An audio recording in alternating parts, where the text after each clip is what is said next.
Welcome, YouTube PPS back. It is past the prop. It is NBA time. We're coming back to you guys. 8-game slate for NBA tonight with some pretty good totals. I even have the Sacramento Kings playing Denver. They played each other last night. They're playing each other again tonight. So a lot of fun games on the slate. Joined as always by my guy Stu. How you doing, man?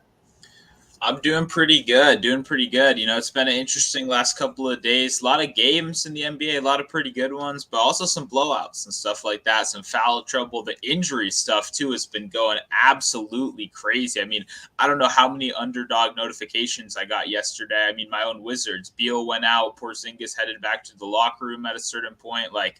It's a little bit crazy. It's kind of that in-between time of year where things, you kind of really feel the grind of the NBA. So you got to be a little bit more selective. But, hey, still plenty of good spots, a lot of good basketball tonight. So, and, hey, that's better than we can say about the Thursday night football game tomorrow. So I'll take it. Yeah, no, that game's going to be interesting. Obviously, we don't know how much people are going to play. We have a game for Tennessee that literally means nothing. But, hey, I got Dallas defense, so – Nice. Hopefully they pull everybody, and I'm playing CD Lamb, so hopefully they pull everybody after the first quarter. Micah Parsons goes for 6 or 7 sacks, couple touchdowns. I'll take it. I need that big in the fantasy championship this week. You make any fantasy finals? Yeah, I'm in one. I've got to look over the lineup again. My guy Amon-Ra St. Brown still there, still kicking. A little bit of an interesting quarterback rotation with Trevor Lawrence and Daniel Jones. It looks like Lawrence might not have to try this week either. I don't know what they do there. So it's weird having to weigh the motivations of a player even at week 17, not even 18. It's a little bit scary. But hey, that's the NFL. So we'll figure it out. Hopefully, Danny Dimes can drop some dimes and still lose the game. Yeah, no, what I'm really concerned about here too is I'm in a best ball league as well, and I don't think in this league I have any Eagles. And I don't have any Cowboys. So, it's weird because I don't have anybody who's in these games that are, completely off. So, I'm in a final here. So, obviously, there's still probably, 400 people, in those best ball finals. So, I'm hoping that a lot of people who made it that far just loaded up on Eagles because they've been so good all year. And hopefully my scrap team, now that Keenan Allen's finally healthy and finally making us money, finally doing what we expected him to do all year when he's healthy, hopefully – he continues to keep carrying me because these last couple weeks have been awesome to just watch him play. Yeah, no, I have Keenan also in a couple leagues. And, man, for the first, 8 weeks, we're sitting here wow, that was just a terrible pick. And then now we're, like you said, finally seeing while we drafted. So we're going to get to NBA in just a couple minutes, obviously, as people trickle on in here. I was curious, before we switch over, I'm sure you saw the news. Derek Carr to the bench. How do we feel about this? And is he a Jet already? Is that where he's going next year? Or it feels like we're planning his future already. What do you think about that? I mean, I'm just happy that Devontae is kind of getting fucked. Honestly, that's where I'm at. I'm happy he's kind of screwed because I can't imagine he's going to be wanting to stay there with Jarrett Stidham doing it. So what do? You get out of it. You were going to get paid just as much. You just leave because obviously – you want to get out of the Aaron Rodgers spot, but now probably Jordan Love's there next year, if not 2 years from now. And you're kind of stuck because where are you going to go? I mean, obviously Mike White's over there. Do they just throw Wilson to the side? It's just so many different ways to think about it. But in my opinion, I'm just I'm happy kind of when you go out for the money versus going for some wins. He's saying it was for them to win, but come on, man. That team is not anywhere close to being able to compete with your Chiefs or even the Chargers, even some of these even middle playoff teams. Raiders are not even close. Yeah, I mean, I think the interesting thing for me right here is I honestly feel a little bit bad for Derek Carr. He doesn't deserve this. Derek Carr is still better than a decent amount of I just got fly over here inside right now, catching me off guard. But Derek Carr is better than a lot of these starting quarterbacks out here, man. He's not great. He hasn't had a great season, but also, like you said, you got to look at the team that's built around him. They got him a couple great offensive weapons, no offensive line, and no defense. I'm not sure what he was supposed to do in probably what we all agreed was the toughest division in football to start out the season. So I don't know. It'll be interesting. I mean, we have a very, very popular, I think, veteran QB destination this offseason. mentioned the Jets. Washington, I think, is going to be a team that's not satisfied with their quarterback unless Carson Wentz goes absolutely insane. I mean, who knows what's happening with Tom Brady and Tampa down there.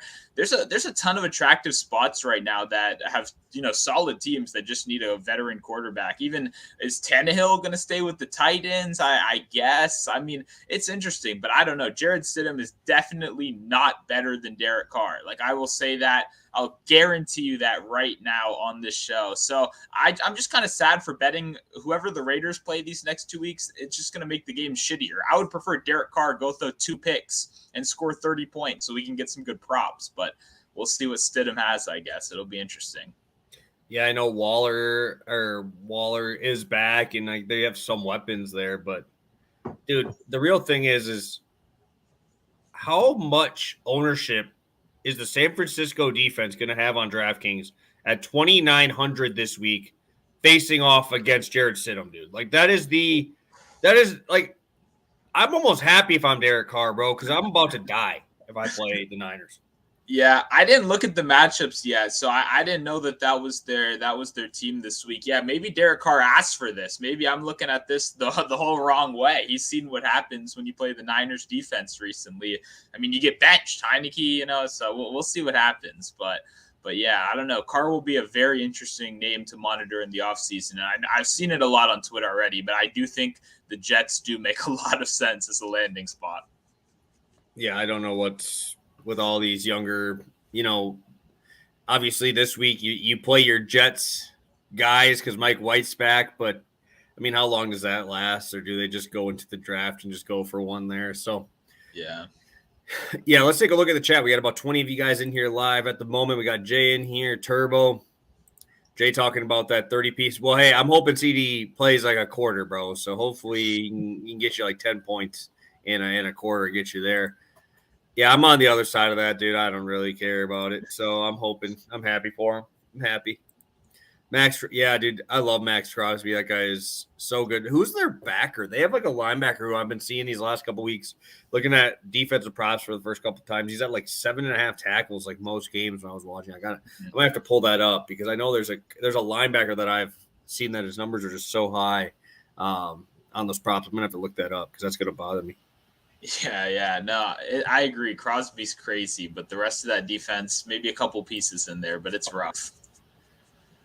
All right, let's head on in now to because obviously we're not going to talk about this football game much. There's not really much to talk about here, but we do have an 8-game NBA slate. We have been spoiled, guys. We have really been spoiled with these last couple weeks, this last week or so, just because with the Christmas slate and them completely pulling off all the games. I think Christmas Eve, I think it was, where there's like 2 games maybe. We've been actually getting some pretty fast slates, 10-game slates Monday, Tuesday, and now we have an 8-game Wednesday slate. It's been really, really nice to have full slates and not have to bet on some freaking not have to bet on like role players in some of these games just because they're the only people in there. So really nice slate, eight games, some pretty high totals in a couple of them. Obviously a lot of injury issues.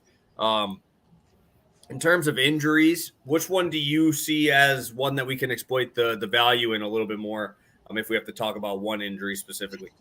Well, I think the Wizards, I mean, I hate to be the biased guy, but I do think we've seen what happens when the Wizards are without Bradley Beal, and they're not actually that bad, right? They had a bad stretch a little bit earlier this year, but you got to look at the rest of the roster. They didn't have guys like Delon Wright, Rui Hachimura, who are key pieces. Now that they're back with the whole team except Bradley Beal right now, I think this opens up a lot of chances for Wizards players. I think Porzingis will be the most obvious one, but tonight I do think he has a pretty tough matchup in the paint. I think he'll obviously have to get hot from beyond the arc if he wants to kind of sustain a good day. So I think guys like Kyle Kuzma and Rui Hachimura will definitely have some value because Washington needs that scoring. And honestly, our strategy half the time is like, let's just let Beal get to the basket and try to make something happen. So without those possessions, I think we're going to see a lot of Kuzma isolation and then guys like Rui off the bench as well. So that's the number one for me. What are you looking at?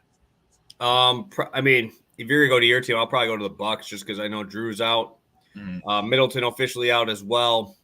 I'll be talking about Giannis here in a second. He's probably one of my plays here. That's why he's the thumbnail today. But man, there's just so much usage to go around when Drew Holiday's out. The real question is who's going to take it. Everybody's going to immediately go to Javon Carter, but I don't think that that's going to be the case personally in a game with Chicago. I think Javon Carter will be out there to literally play defense on Zach LaVine, and that's it. I don't think that he's going to – in the games that he went off, they weren't playing anyone, right? They were playing – I can't remember the game that he went off for like that 65-point fantasy performance. Everybody's like, this guy is so good. Watch the other games, dude. He is not that good offensively. He was just hitting his threes. So – make sure you think about that when everybody's just going to lock and load Javon Carter. I don't think that that's the case.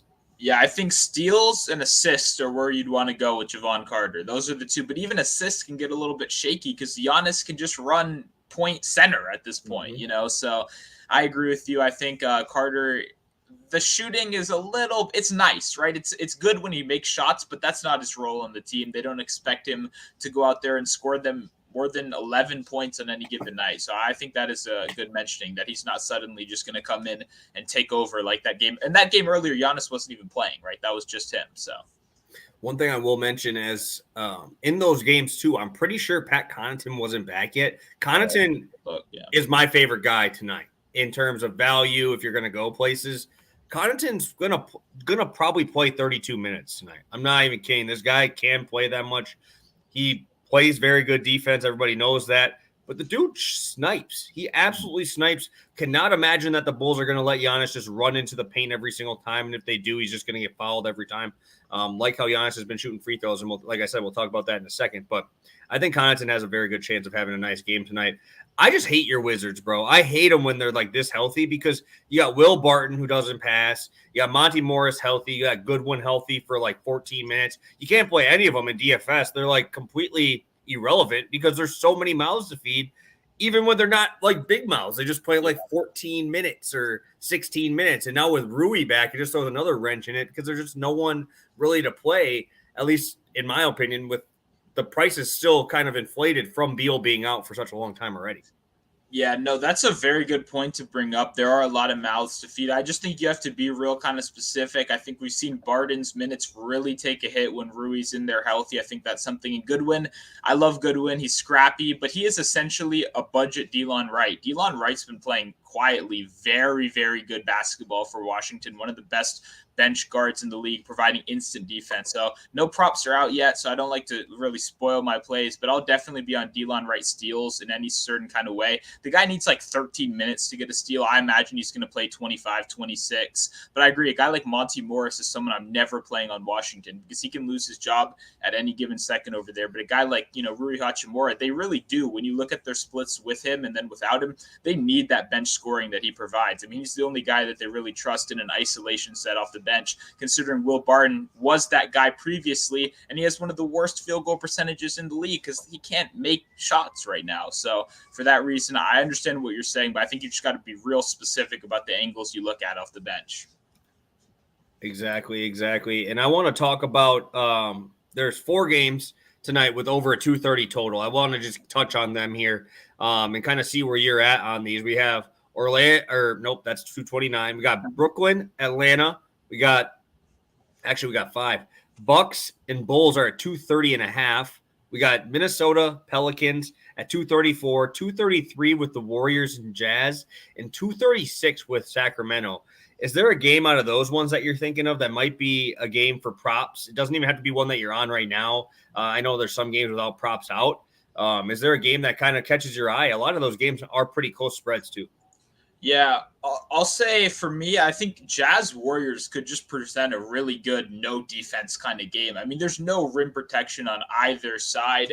I know we talked about Walker Kessler a lot, and this guy, man, he gets a foul every second he's out there, but the Warriors really don't have a lot of the same rim pressuring guards that these other teams have, which means I do think there's less opportunity for foul trouble. There's no one really, Kevon Looney's not going to be in there bullying Walker Kessler into foul trouble. Neither is Draymond Green. So I do think that maybe opens up a little value there. But yeah, I think that game just presents an opportunity for fast pace and no defense, despite the back-to-back. Yeah, and I don't know if they're going to come out and say it, but I know so far this year, Klay Thompson has not played a back-to-back. Yeah. I'd be curious to see what he does here, especially now with Curry out. And I mean, this team is already decimated by injuries. Who's going to obviously step up? But maybe now they decide he's good to go because they're playing heavy minutes. But the Jazz are going to play a fast style play. It's not going to be a fun one for a guy who's coming off of an injury, right? So I'd be curious on that one. Obviously, I'm going to probably be looking towards I kind of like that Minnesota Pelicans game, but also how do you play a team back-to-back nights in the same place? That's where I'm at because they had a great game last night, Kings versus Denver. They had a great game last night, but now you have to play them again, straight back again. A lot of minutes, a lot of guys here who have injury history, like Michael Porter Jr., who played a lot of minutes. Good point. I'm curious how they're going to attack this because there's a lot of dudes who played a lot of minutes. I mean, even like Harrison Barnes into the 30s in minutes. We've seen him in injury history. It's just I don't know how we're going to do this. And if Sabonis comes back, that just changes the whole thing. Yeah, I was going to say the Sabonis thing is the big deal for me. It's like I don't even know how to really bet on that game before we get it. And then, yeah, Michael, I didn't even think of that, but Michael Porter Jr. probably won't play. That's a good point, right? I mean, this guy gets injured once a week. I wouldn't be playing him in back-to-backs if I were the coach. So that's a good point. Yeah, I think that does present a lot of value if we do get if Sabonis comes back. I think that would be fun. It mixes it up a little bit so that we don't just have the same looks we had last game, So I think that would be very interesting right there. Perfect. So we are on to today's slate.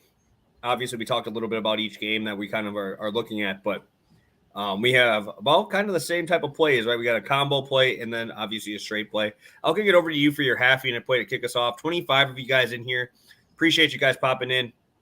Hit that like button and let's get right on into our plays here.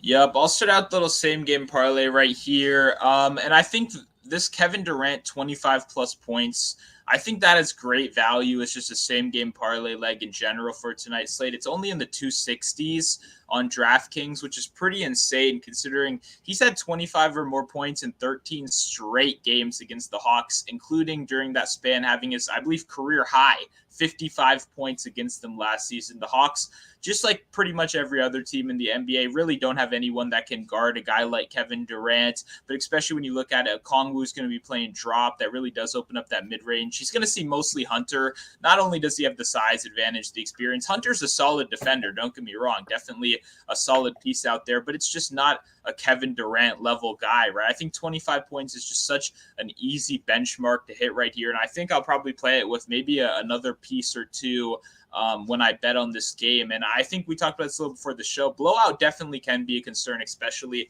young sits if some of these injuries do hit the Hawks. One thing I do like about Kevin Durant, and if you follow my stuff a lot, I bet on his first quarter a lot in the beginning of the season. He has one of the highest concentrations of points in the first and third quarters rather than the second and fourth quarters because that's where he plays his longer rotation. That's where they specifically get him those minutes without Kyrie Irving. If you'll notice, he'll play the last about 4.5 minutes in the first quarter, and I assume it's the same in the third without Kyrie Irving, specifically just to get him those points. So even if we are kind of leaning towards a blowout, it's getting a little bit concerning. I do think Durant will still be able to hit this 25-point mark. And then we look at Edwards on the other side. Man, Edwards has been playing some kind of crazy minutes, and it's going under the radar. He's averaging 37 minutes this month on 24.4 points per game and 19 shots per game. So he has pretty much everything I'm looking for, right? The output is there.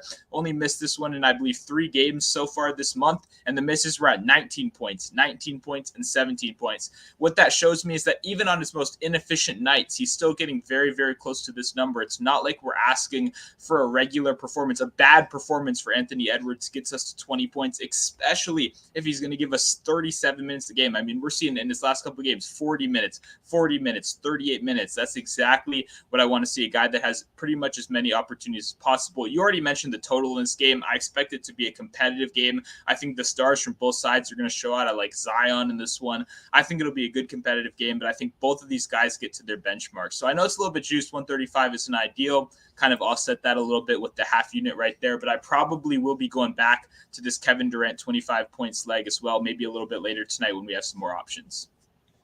Yeah, and I'm just going to go kind of talk about the Durant side, and then I won't even talk about Edwards because I'll talk about him in a second here. But we have Jalen Johnson questionable for the Hawks. We have Bogdanovich injury management questionable for the Hawks. Yeah. But DeAndre Hunter's questionable with an ankle. He rolled it like 2 games ago. Sure. And if he's out, they have literally no one even close to Durant. Even DeAndre Hunter's a great defender. Like we talk about that, he's got great length. He's probably the only dude that can even remotely guard Kevin Durant.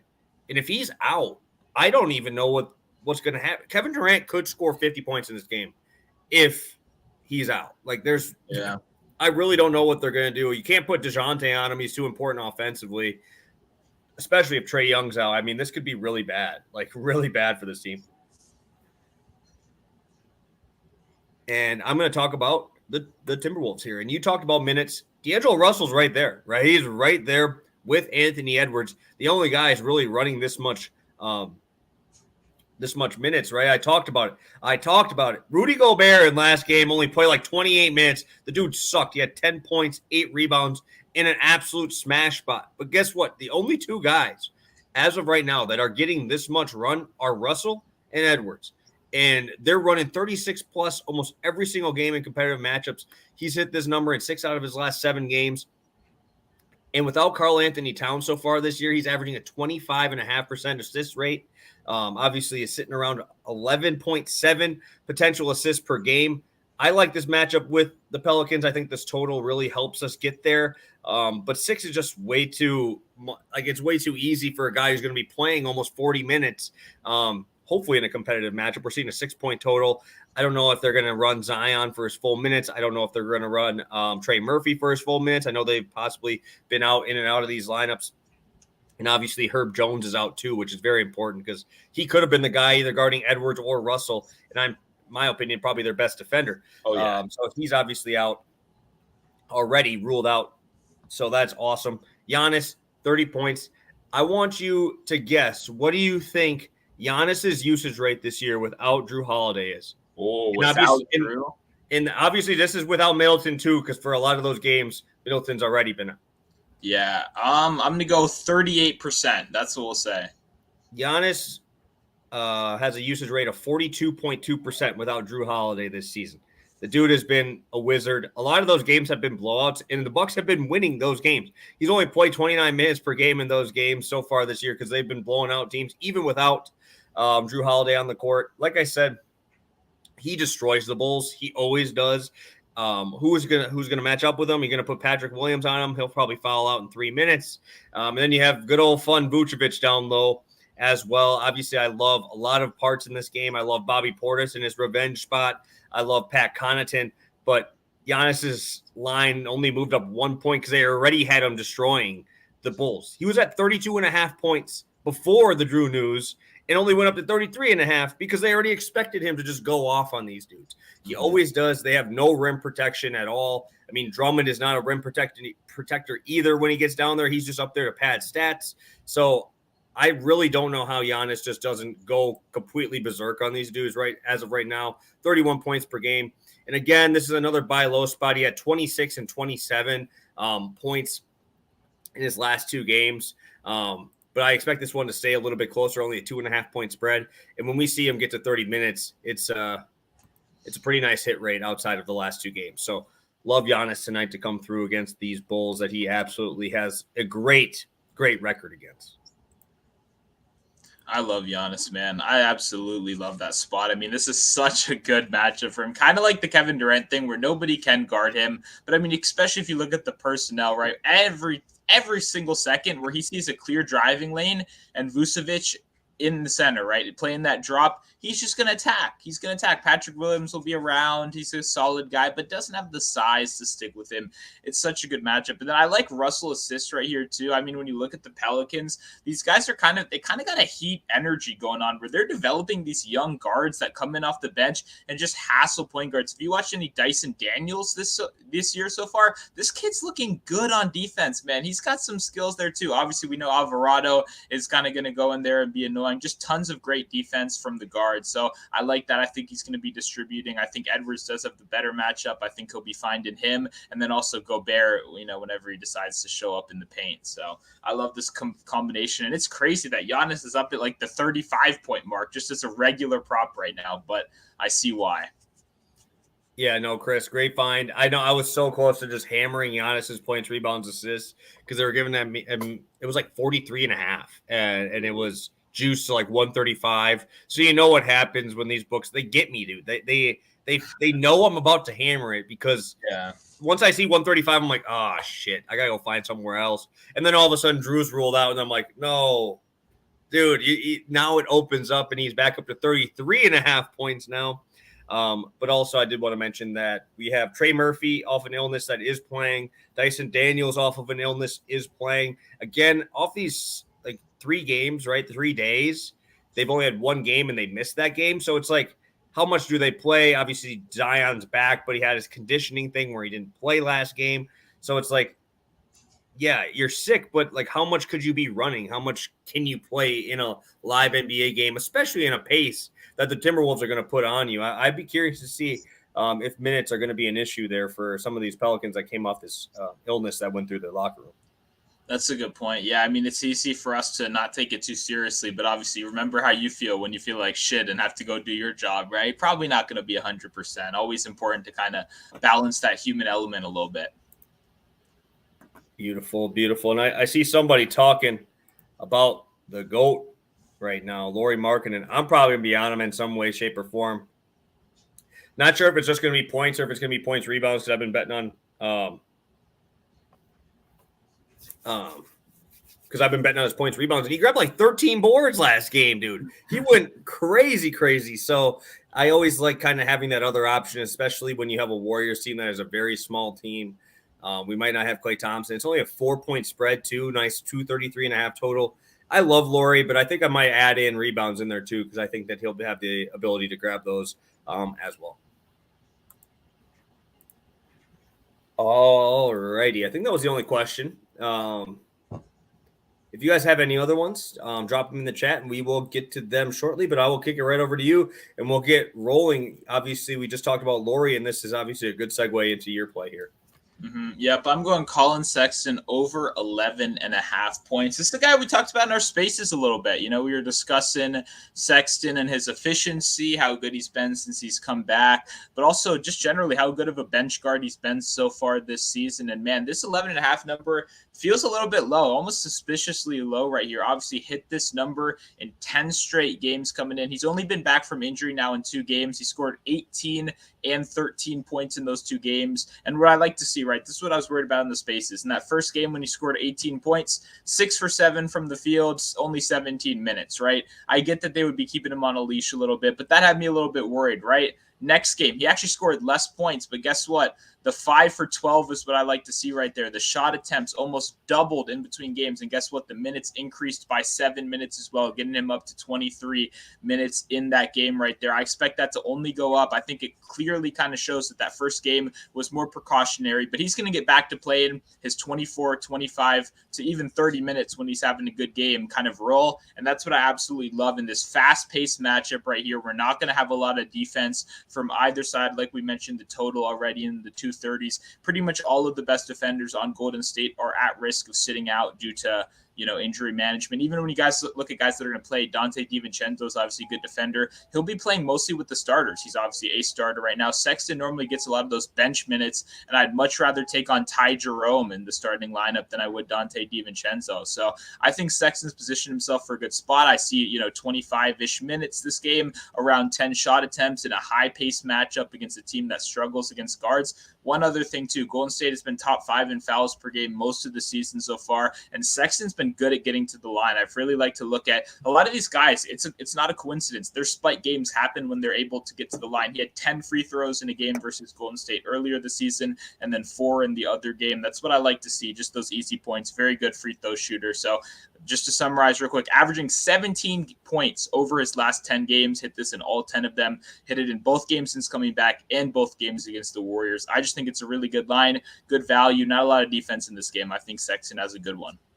All right, 2 things. First thing, I kind of fuck with Ty Jerome, bro. That guy kind of is a bucket. Like, I love watching that dude play because he doesn't look like he can do anything, and then all of a sudden he's just, we're at the rim already. So that's part 1. Part 2 is I was actually very impressed that he got that much usage with how well Mike Conley was playing in that game, too. Like, Mike Conley had a fantastic game. I know we talked about it in the spaces. I brought it up. Like, if you had to pick one, who would you pick? And it went exactly how we said it would, right? Colin Sexton had the points, but Connolly won in fantasy points because the dude just filled up the sheet, right? Yeah.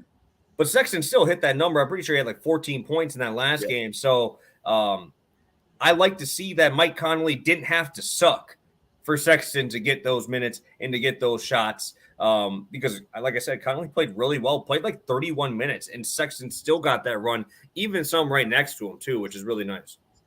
Yeah, no, that's a very good point right there. And Conley has been pretty sharp, but the age is a bit of a limiting factor there. So it kind of works out perfectly. And then one more thing on the Ty Jerome thing. Okay, I bet on this guy yesterday. This is my own fault. I bet on Ty Jerome yesterday, like real American dollars. I needed 7 points. That's all I needed, 7 points. He went 2 for 9 from the field and scored 5 points in his 23 minutes. So that's why we have an issue right now. Me and Ty, I know you're listening right now, buddy. What are we doing? 9 shots? I only was expecting like 4 or 5. I thought he was going to get there easy, but he's got another day to make it up for me. Hopefully he plays some pretty trash defense tonight just to make it up for me. Yeah, no, I had Kuminga last night. Points, rebounds, assists was like 15 and a half. Mm-hmm. Dude had like 15 points. I'm like, what the hell are these guys doing on these books? But they only offered it on DraftKings. I couldn't find it on literally any other book. No FanDuel, no PointsBet, no anything. So they must have known something was up because that line was just bonkers. 15 and a half, dude. That was nuts. And I'll be heading to a rebounding prop, a guy that I know the community had a huge day with a couple days ago. But we're going to Mr. Jalen Duren. And I absolutely love this dude. Love how he offensive rebounds. I love how aggressive he is in the paint. And he's going to have to do that tonight, right? You have Wendell Carter Jr. coming back, obviously on a minutes restriction, but he still will be back. You have one of the biggest teams, I think, ever assembled in NBA history, dude. You're bringing Bull. You're bringing Wendell Carter. You're bringing in even Banchero's huge. Like, dude, there are so many big guys. But this absolutely matches up perfectly for the Detroit Pistons because they're rolling out some big dudes as well. I think you're going to see a lot of Duren with Stewart. Both of these guys played high 30 minutes last game, but the injury to Marvin Bagley cannot be brought up more. This is the exact game that you're going to need both of these dudes on the court at the same time. Stewart is running the backup 5 minutes, and then Duren just goes right back in, gives him a breath, and he comes back. Right, they completely pull Nerlens Noel out of the rotation, which is massive. That just obviously gives him more minutes. But Jalen Duren's also playing in blowouts. Like I brought this up on the spaces on Monday. He came in when they're down 23 points. Like came back in for the last 4 minutes of run. Like it had nothing to do with the game. But this man is finally starting to get the run 29, 30, 28, 28 in blowouts. He's getting 28 minutes in blowouts for a guy that's this young and this aggressive. I think this is an easy smash spot for how much minutes he's going to have to play and have to be out there. I think him and Stewart are both in great spots tonight. They're going to have to be on the court. I think that's going to be something that they're going to be talking about in the locker room. You guys cannot get in foul trouble. This is a game that you have to be out there. I expect probably 32 minutes in a game like this. We have a nice tight spread. We got a high total. Duren's going to be out there on the glass against these guys. I think he's going to be the aggressor in all of them. But like when he goes up against Bull, right? Like Duren's bigger, right? He's stronger than Bull is. He's a bigger dude, but he's able to move people. Like I loved watching him on the offensive glass. He played off against the Jazz, and he was just throwing Walker Kessler around, grabbing those boards. So that was something that kind of stuck in my mind that I just love watching this dude battle for the offensive boards. Yeah, man, if you give this guy 30 minutes, which I completely agree with you, when you started this, I was exactly thinking Bagley out is huge. Obviously, it means Stewart and Duren are pretty much guaranteed very, very heavy minutes right here. Or I guess I need to say Duren. I keep saying Duren. I have gotten this wrong like 80 times. So once again, I know you're watching. I apologize. But yeah, I love this. He's so bouncy, so athletic. You can tell the offensive game is still kind of working out, right? He's still got to kind of put some stuff together, but just on the defensive side, on the rebounding, he is all over the place. Kind of looks like he has pogo stick shoes. You know, he's so bouncy out there, grabbing available boards. If you give this guy 30 minutes, I'll sign up 10 out of 10 times for him to get 11 rebounds. Might even be a solid, spot to sprinkle on, 13, 14, because like you said, he's not going to be out on the 3-point line. They've got to have him with all those big guys fighting for those boards. So I think this should be a pretty good spot right here. Beautiful. I'm glad we are on the same page. Love to hear it. Love to hear it. I love the double-double, Terrence. Terrence, obviously, I talked to Terrence quite a bit in our VIP chat. I've been on Duran double-double way too much, and it's been great. This dude has just been grabbing offensive rebounds and dunking it. And a lot of times he's missing his dunk and then grabbing the rebound. So yeah, I definitely love the double-double there for sure. Apparently, Giannis is under 53.5 points, rebounds, assists in all 10 of 10 games without Drew. Let me is that what it's at? 53.5 right now? Interesting. Let me see. That's really high, but let me pull this up because I know he hit this number in a game with Drew playing against the Bulls already this year. I know he went over this number against the Bulls this year, and I'm pretty sure Drew played. So that's obviously not anything I'd like to see. But 36, 11, and 7 in a matchup about a month ago against this Bulls team. I'm telling you, he just destroys the Bulls. I don't know why, but it's just like a perfect matchup for him. He had 47 versus the Bulls last year. He had 55 versus the Bulls last year, 45, and then 40. So a lot of them. Oh, if it's 43.5, if it's 43.5, that will be a hammer for me. I think it's 53. I'm looking at just on Prize Picks right now, has 52.5 points, rebounds, and assists. This is Lions. So 33 points, 12 rebounds, and then 6.5 assists is the solo ones. Okay, that makes a little bit more sense, but I would not take an under. I'm telling you right, I would not take an under. If you're gonna bet on anything, I would take the over, and if you're not gonna bet that, I would not bet it because this dude literally can do whatever he wants against this defense and not have any issue at all. Yeah, I think it's maybe one of those situations we've talked about in the past with guys like Zion, where it's like it's a pass or it's an over, but in a situation like this, you really don't like. I understand the appeal, just the trend, right? 10 out of 10 times, but I just think if you look at these individual matchups, the Bucks. I mean, who else is gonna contribute? Like, if you just look at their roster right now, who else is gonna put up all these stats unless they just get blown out? Like, it's really, really hard to see them. I obviously don't think they're gonna get blown out. So I like the spot. I it's an interesting trend for sure, but I don't really care much about trends, to be completely honest. Yeah, no, it's Giannis rolling with over a 40% usage again, and he's been shooting the free throws much better, a lot better than I expected him to be doing. Like, he's looked way better. His mid-range jumper has looked way better, a lot more confidence on it. But yeah, I definitely would not bet Giannis under tonight. Like, that would be the last thing I go to. If you bet 10 points and 10 rebounds on DK same game for Durant, it's plus 150. That's a good look. Definitely think that if I can get that number, I will definitely do it. I love Durant tonight. I even love Stewart, bro. Like, I love both of these guys in this matchup. I like how they finally got rid of some of the guys in their rotation, bro. Like, it's a tighter rotation. Like, I hated Detroit before, but with Kate out now, like, there's a lot of mans going around to these boys, and kind of starting to see these guys actually take a step forward. You don't like Knox minutes when just Knox? I kind of fuck with Knox. Just outside of Bojan, who's out there shooting threes? Yeah, Alec Burks now, he's back. Yeah, dude, Alec Burks, I swear to God, only just drives to his right hand and does a float. I've watched the Pistons like 4 or 5 times. Every time he gets the ball, it's at least a dribble. I never see him just catch and shoot. The dude has to do something and then go, because I've had multiple games where I've had point, rebound, assist lines, and that boy will never give me an assist because all he wants to do is dribble the damn ball. It'll be that little floater. It'll be that little back away, kind of turn shoulder fade away, that has about a 38% chance of going in. Honestly, dude, it's annoying. He's probably the reason why Cade's assists would never go higher than 6.5 or 7.5, because Burks would just fuck him over. Let's look.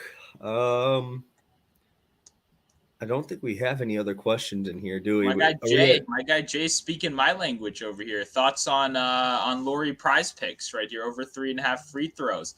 I love this market. I'll have to say, I haven't looked at Laurie specifically. Obviously, what he did in those first couple games does matter. I think I'll have to take a look at that first. I would say it's a solid look.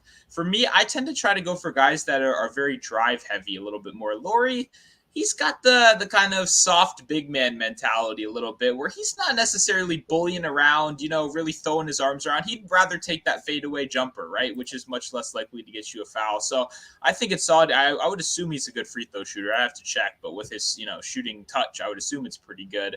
But I love this market, man. I was all over yesterday. I hit Embiid and a sneaky guy. Let's not speak too loud about this. They're going to change it. They keep putting Mitchell Robinson at one free throw every single game, and I bet it every game. The guy just goes for offensive rebounds. Like, that's all it's his whole game, and he's pretty much the best at it in the NBA so far. But when he's going, people are going to foul him. He's this huge 7-foot guy that's barreling around in the paint. It happens like every game. So hopefully they don't change this, but that's what I'd look out for right there. Robinson is kind of the sleeper that I go to, and then I'm hitting Embiid, Luka, and SGA every game. They go over like 7 of 10 games, so I'll lose a couple, but those guys, free throw machines, man. For sure. And I'm going to let you take this one as well. Talking about your Washington side. Damian Lee looked like ass last night, like absolute trash. I had him last night, and I was in line for a pretty big night overall in DK, and I had him, and he did absolutely nothing. Dwayne Washington decided to shoot the ball like 75 times. But Chris Paul is playing today. He's not even on the injury report. So, I mean, I guess I don't know if I expect Dwayne Washington to play more than 14 minutes in this game, but Damian Lee, you have any thoughts? 9.5 points. Last game would just really put a wrench into my thoughts on this guy. And Washington's not an easy defense to go at. Yeah, I'm trying to think of like who his matchup will be, because I do think he might even run into a little bit of Delon if he's running kind of some of those backup guard minutes. Could see some Monty Morris in there. I think it's a solid spot overall, but it's kind of hard for me to see who's gonna. I don't know. It's hard for me to see who's gonna pick up these points. I think Lee threes is where I normally look. The 2 threes seems a little bit easier, but that might be juiced. I haven't checked, to be completely honest. But I would say it's a solid spot. But I don't know. I've seen people pretty much present compelling cases for Damian Lee all season in these kind of bench situations, and I don't know about you, but at this point in the season, it's really hard for me to take some of these bench guys when we've seen how inconsistent they are. It's not like this matchup jumps off the paper to me. So it's just kind of like, I don't have a strong take about it either way, but I could very easily see him getting to 10 points. Just kind of, it feels more like a coin flip to me. I don't have an edge either way. Yeah, no, there's just not that much volume, like even without all these dudes, like he needs Paul to get him open, right? He's not going out there and creating his own shot and even getting to the paint. It's pretty much threes from kickouts, or that's pretty much it, right? And obviously it's nice that there's no campaign, there's no Johnson there, but still, that's still not a huge high usage guy. Very true. See, Monty Morris, all these guys I'm mentioning kind of have games that specifically highlight getting to the free throw line. Monty Morris, I don't know. Once again, I have to look at the hit rates a little bit more. I'd say I wouldn't bet the under. I'm not going to bet a guy to not get to the free throw line all game. That seems like a risky one. Also, I wonder who's the technical free throw shooter without Beal out there. It could be Morris, but I don't know. I don't have a strong take on this one either, I guess. He's not, once again, a heavy driver, not a guy that looks for contact, which is really what I'm looking for when I bet these. So I would say, 50-50 on this one. But if the hit rate's really good, if he gets this in every game without Beal, then, I could look at. Also, the Suns don't foul a lot. I'm pretty sure they're a very, very disciplined team. So Perfect. Let's get to our recap here, and then we can figure out what we're doing for our long shots, because I have not looked at those yet, but we'll get to that. Yeah, I have a lamer one, but I have one ready to go. So it's not the. Oh, you're ready. Okay. Yeah. Well, I'll let you do your recap here, and then we'll take it over. Sounds good. We'll start out. We're going Colin Sexton over 11.5 points, -123. Great odds right here. Then went over same game parlay. Durant 25 plus points. Edwards 20 points, -135 over on DraftKings. Played it for a half unit. I'll probably be looking to play something else with Durant 25 later as well. I really think that's a great leg. And I'll be rolling D'Angelo Russell 6 assists. Giannis 30 points at -130. That is a FanDuel parlay that I had the alt lines over there for. And then Jalen Duren over 10.5 rebounds at -115. Stu, we're to that point. What do you got for the people long shots? Yeah, I want to check if the odds are better on DraftKings. Right now we see plus 270 for 4 threes from Kyle Kuzma. Kyle Kuzma over 2.5 threes was almost a show play for me at plus 102. I thought that was some pretty good value. But when you look at Kyle Kuzma's game log without Beal, he either pretty much hits 4 threes or he goes for like 1 3. There's no in between, right? And I kind of talked about this earlier. Without Beal in there, it's who do they depend on for these ISO possessions, right? Porzingis, it's not his game. He's a 7'3" center, right? He's not going to be taking it, coast to coast, nothing crazy like that. They need guys that can kind of initiate these isolation plays that they're so used to running, and we've seen it time and time again. When Kuzma gets chances to chuck these threes up, when he gets those low shot clock, opportunities, he's not passing. He's taking those shots 10 out of 10 times. So I like Kyle Kuzma to hit 4 threes. It's plus 270 on FanDuel, but I'm going to check the DraftKings while you go over yours and see if maybe we can get a little better odds over there. All right, plus 278, too shabby. And I will be rolling with a plus 500 parlay here. Let me type it up here. Got to get it typed in so I can make sure I have it all right. And oh yeah, I'm ready for this one, bro. Plus 491. Gosh, why can't I type today? That's great content right here. Plus 491. I'm on Bobby. Revenge game. This man is going to pop off on these boys. Double for Bobby Portis. Double for Jalen Duren. Combine them. Plus 491. Obviously, I think Giannis might actually be taking just the point forward role where he's going to be kind of on the outside, obviously still getting his points, but a little bit more in that facilitating role too. So he's going to be kind of more on the outside a little bit. Bobby is just an absolute machine in the paint. The dude finds a way to be in position every single time for these offensive rebounds. And what I also really like is he gets every minute that Giannis isn't out there, Bobby Portis is out there. 16 potential rebounds per game, rebound chances. For a guy who's coming off the bench, that is nuts. I think that we're going to see him grab at least 10 boards. Jalen Duren, we talked about it. I think obviously we're asking for 10 points because I think this guy is just going to feast on the glass. A lot of fouls down there for Orlando too. You got like 4 dudes that can rotate down at center, so they're going to be a little bit more aggressive too. You still got Mo Wagner. I didn't even mention him before. I think we're going to see both these guys get that double and give me that plus 491. 5-1 odds. I think that's great. I like it. And this is one of those too, if people are watching and they want a nice little pro tip, when you know it's not going to be assists that gets you the double, you can build it like just as a same game parlay for each of those guys. If you just do 10 points, 10 rebounds, 10 points, 10 rebounds, you normally will get a lot better odds, and that it only just takes a couple seconds more. The only issue is if Durant gets 10 blocks tonight and 9 points, then you're going to feel real sad, but that's something that's never really happened in like history. So I think you'll probably be okay. I like this combo. Obviously, in with Durant already, and Portis for me, I don't love getting in between Portis and Lopez, the center rotation, but with everything that's going on, they need these bodies out there, and I love Portis in a revenge game. The revenge game overpowers my hatred for the split here, so I see why you're going to. I definitely think it's a good spot. I have some very random memories of like betting on Bobby Portis in like my old apartment, in this Chicago revenge game, and guess what? He got it for me then, so I think he's getting it for you today. Bobby actually averages double, 13 and 10.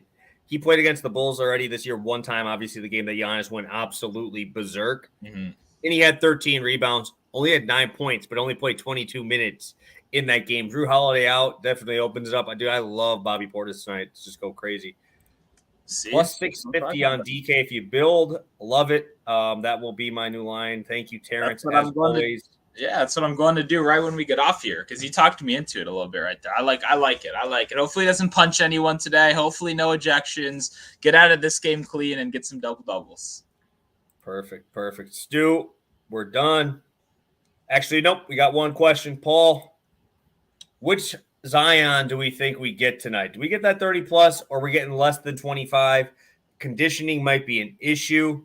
What are we thinking here? Obviously a fantastic matchup.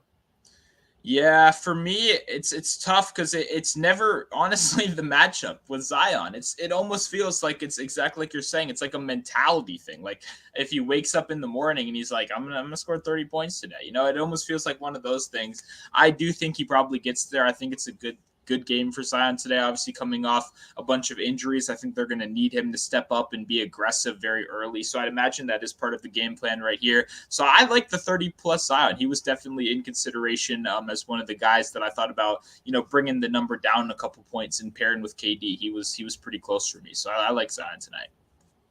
Perfect. I do not think we have any other questions out there in the chat. Stu, got through everything. We got our plays out. We got our long shots out. What do you got for the people before we head on out today? Obviously, going to be back on Friday for some NFL content. But what do you got for the people here heading into this Wednesday night? Yeah, no, today's show was great, man. Today's slate was worrying me a little bit earlier, but as you know, we dug deeper. I think we found some great spots. I'm very, very happy with how it went. So both of us will have more stuff a little bit later today, both on Twitter. I know do you have your YouTube play of the day up yet? Yes, we do. So obviously that's going to be my next stop after here. I got to see what you're on, got to check out all the plays, and I should be having an article out sometime later tonight for tomorrow's Thursday night football game. So you guys are going to have to pray for me there because I have no fucking clue what I'm going to bet on in that shit show of a game. But guess what? We have a whole great slate this weekend. We have the Friday show to look forward to. So tons of great stuff. Very thankful it's holiday season. I know people have a lot of stuff going on, still traveling, New Year's, all that. So appreciate you guys tuning in here with us. Definitely one of my truly my favorite things to do every week. So glad you guys enjoyed the show. I think we got some winners today. I'm feeling good and getting ready for NFL. Yeah, love tonight's slate. Obviously, like I said, we've been spoiled lately, guys. We've been getting these huge slates every single night instead of just 1 or 2 nights a week. So hopefully we'll be able to make that money. Obviously, I'll probably be having an article out here in a little bit as well. And the play of the day over there starts in about an hour and a half for some college football. My favorite prop for that. So, yeah, it's an exciting time to get into it here. So we appreciate you guys. Like I said, we'll be back at noon on Friday. If anything changes, we will let you know for that. And then make sure you got those notifications on for Twitter as well, so you know when we're live here. So have a good one, guys. Best of luck, and drop a like on your way out, and we'll see you on Friday.